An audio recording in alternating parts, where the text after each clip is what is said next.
Zimbabwe's government says it has about 70 tons of raw ivory in storage worth an estimated $35 million.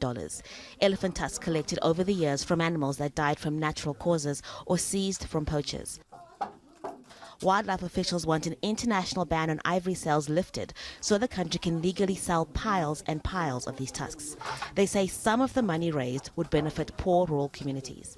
People who live in these areas say elephants are dangerous, especially when they stray too close to human settlements and destroy crops. Officials also say people will more likely protect elephants from poachers if they can benefit financially from the animals. It's an initiative that's being called the CAMPFIRE project. Between 2010 and now, we have lost 68 people from wildlife-related attacks, and these are mainly elephant. And therefore, we are looking to the sale of ivory being the completion of that one missing piece, which will allow our people to better protect the elephant against any form of poaching. Poachers often use cyanide to kill herds of elephants in the country's national parks. The illegal trade in ivory is big business. Most of the ivory ends up in Asia.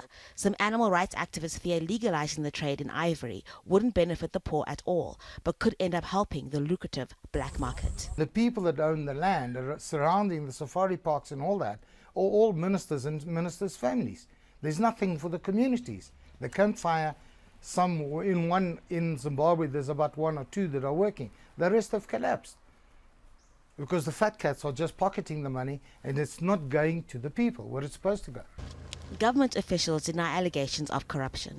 Unlike some countries in East and West Africa where numbers are declining, Zimbabwe has more than 80,000 elephants.